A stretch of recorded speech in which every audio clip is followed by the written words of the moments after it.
Chapter 1. The $0 Raise. You have been using AI at work for 2 years. Your company has been using AI for 2 years. Your entire industry has been using AI for 2 years. So where is your raise? Researchers from the University of Chicago and the University of Copenhagen tracked 25,000 workers across 7,000 workplaces from late 2023 to early 2025. They wanted to measure the economic impact of AI adoption in the real economy. The adoption numbers were striking. 47% of workers used AI tools independently. When employers encouraged it, that number jumped to 83%. Then they measured earnings. Hours worked, wages. The results were described in the published paper as precisely estimated zeros. 2 years of widespread AI adoption. Zero measurable impact on the economic outcomes that actually determine your standard of living. Workers reported feeling more productive. Companies saw efficiency gains in internal metrics, but pay, output, and hours worked showed nothing. The traditional measures that determine whether technology is actually creating value came back flat. This is called the productivity paradox.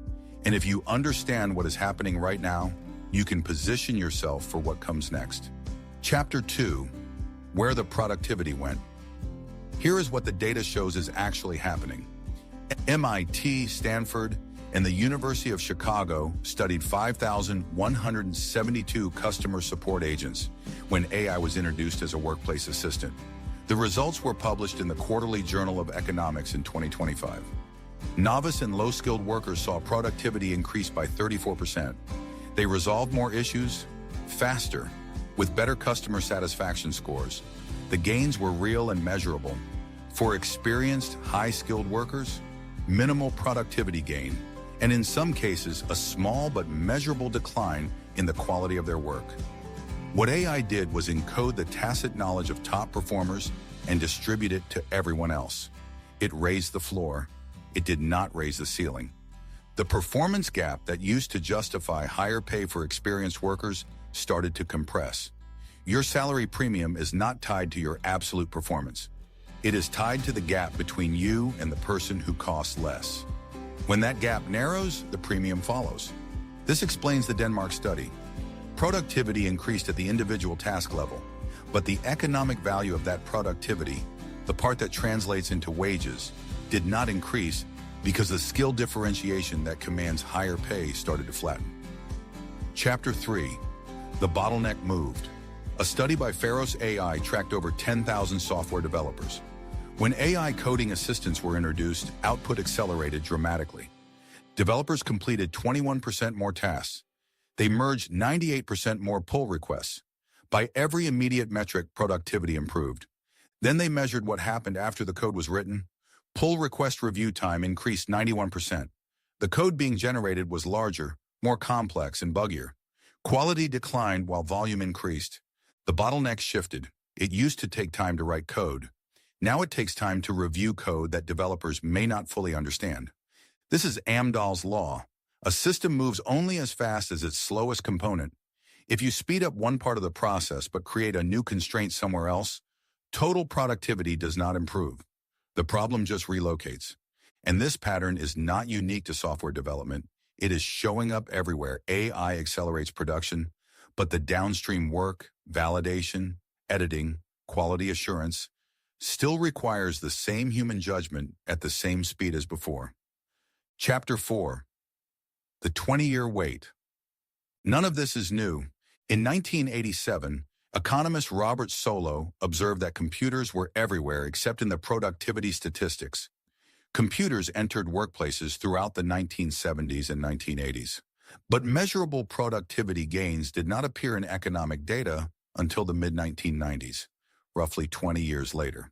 The delay was not because computers were useless. It was because the economy had to restructure around them.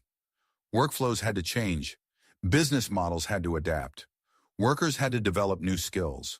The infrastructure had to catch up. During that transition period, computers created visible activity without creating measurable value. That is where we are with AI right now. The gains are coming. The research supports that, but the timing is uncertain, and the distribution is not guaranteed to be even. When the computer revolution finally showed productivity gains, those gains went disproportionately to workers whose skills complemented the technology, not to those whose skills the technology replaced. Chapter 5. What to do right now. The question is not whether AI will eventually create economic value. It will. The question is whether you will be positioned to capture that value when it arrives. 3 things the research points to. First, own the judgment layer. The Brynjolfsson study found that workers who maintained their competitive edge were those who evaluated AI output rather than accepted it. Verification, editing, and judgment are not automatable with current systems. That is where durable value lives. Second, build what AI cannot encode. Your institutional knowledge, your client relationships, your direct experience in contexts AI has never seen. None of that exists in a training data set. It remains entirely yours. Third, move faster than the skill compression curve. The gap between novice and expert performance is closing. If your value is built on knowledge that AI can now distribute, that value is under pressure. The people who will benefit from the eventual productivity gains are those building skills AI cannot replicate or compress. AI is not taking your job today, but it is quietly reducing the premium your current skills command.